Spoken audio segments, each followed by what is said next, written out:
In February, we brought you a series of stories about the murder of two teens in December of 2022, Kamarion Wilder and Keyshawn Pittman. 11 people were found guilty of being involved in those murders, but two men, Brent Kohlhofer and Charles Walker, were ultimately found guilty of killing the boys. Lead investigator Brian Duggar recently talked to Kohlhofer and brings you his story tonight.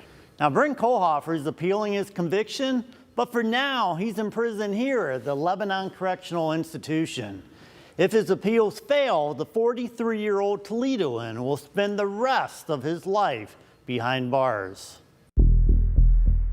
When the bodies of Kamarion Wilder and Keyshawn Pittman were found inside a burned-out Chase Street house in December of 2022, it set off a frantic investigation by police and the FBI. Now, eventually, that investigation led to several people, including Cruz Garcia and Corbin Gingrich. And no one disputes Garcia and Gingrich beat the boys in the basement of a Maumee Avenue home. It's been said that maybe you went in there and maybe smacked one of the kids when you saw him. Is that true? But the men received a deal from prosecutors in exchange for testimony against Brent Kohlhofer and Charles Walker.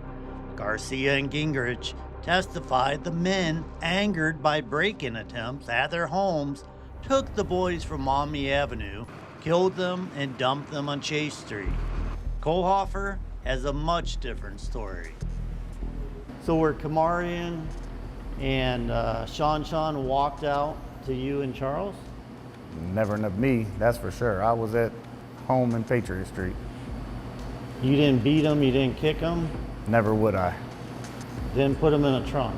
Never. The DNA shows that there's, how could two beat kids that you guys said you pistol whipped, bloodied, put bags over their head because they're profusely bleeding, hog-tied and thrown in the back of a trunk and drove them from Maumee Street to the other side of town to Toledo, taking lefts, taking rights, stopping and going.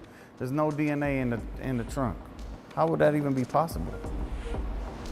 So you did not kill Kamarion or No. Sean? No. I think the text message, not only was I not there to the thing, but the text messages through Don Eames shows that them kids was killed. I'm on Maumee Street. That text from Don Eames to his girlfriend is at the heart of Kohlhofer's appeal. It was not allowed in his trial, but Eames was in the Maumee Avenue home, and he indicated the boys died there. You can't say no more than that. Left you at, who plays around like that, first of all? Who? I don't joke and text somebody and say, you left me somebody where two kids were killed. You don't play around about that.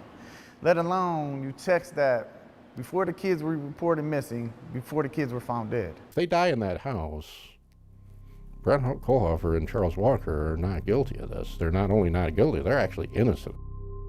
A clear motive also seems to be missing in the case. Police said Kohlhofer and Walker blamed the teens for attempted break-ins about a month before the murders. Like Kohlhofer says that simply isn't true. We was in Florida. My phone went off. It said window was broken. I called home. Kid answered the phone. I said, is somebody in the house? He said, no, the alarm's going off. I said, check to see if the window's broken. He was with Walker, who got a notification on his phone about the motion sensor being tripped at his own house. About an hour later, Chuck's camera system was going off, and they was doing the same thing, broke a window out at Chuck's house, and we could see on the video exactly who it was.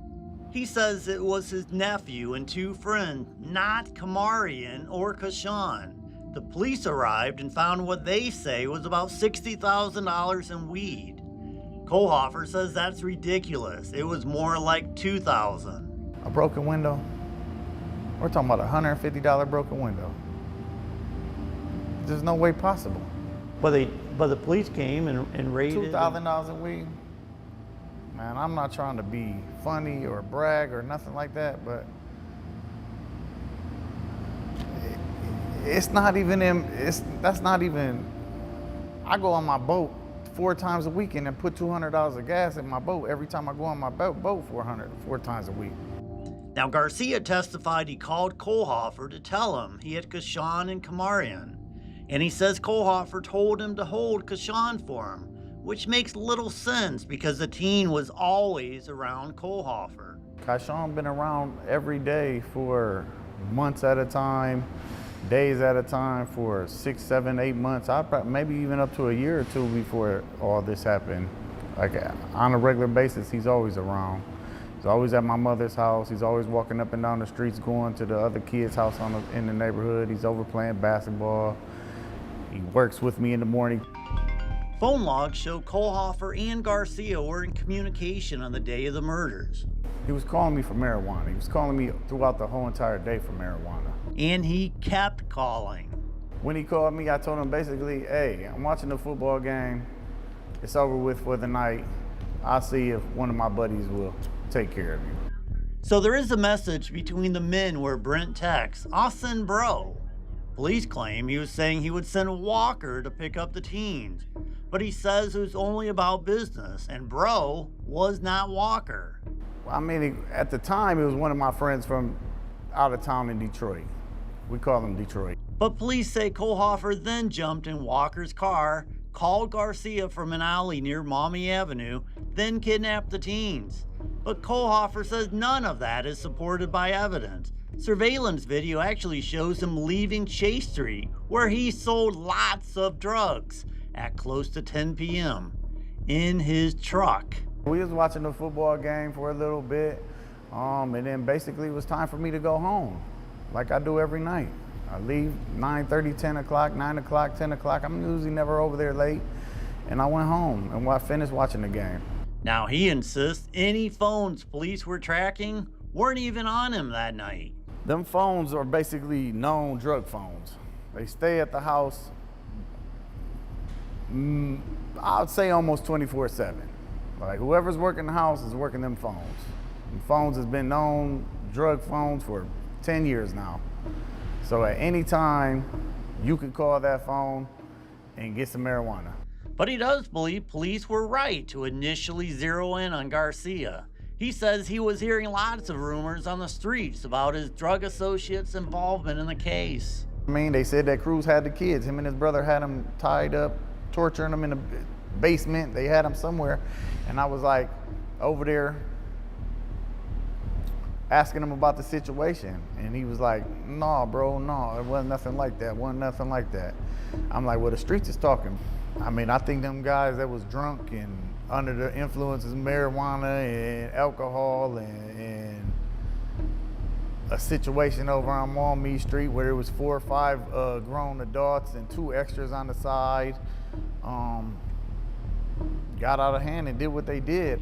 Right now, We previously asked case prosecutor Maggie Cuck about the defense's claims of innocence. they can say that all they want, and that's well within their right, and I understand they have a client to represent, but at the end of the day, this is more than just a case. It's my job, and it's, again, a higher calling to serve justice, and justice isn't convicting the wrong person. It is not an opinion shared by Kohlhofer. I'm not a violent person. I don't run around. I run a business, and a successful business, I would like to say from my point of view, financially stable. There's no motive. Why would I hurt 2 people that had nothing to do with a window being broken out? Why? Make it make sense. Yeah, like I can find Sean. He walks up and down my street every day. He lives 3 blocks down the street. It's not hard to find. Why would I hurt a kid I never even seen before or heard of? I'm just killing kids? Makes no sense. Now, tomorrow morning at 10, Kohlhofer's attorneys will be in downtown Toledo arguing before a 3-judge panel in the 6th District Court of Appeals. Now, we'll be televising that 30-minute hearing on WTOL 11+. Until then, you can read more about this case and this interview on WTOL.com. Reporting in the studio, this is Brian Duggar for 11 Investigates. And we have the full prison interview with Brent Kohlhofer available now on WTOL 11+. Just download for free on your smart TV. And start watching for free right after WTOL 11 News ends this evening.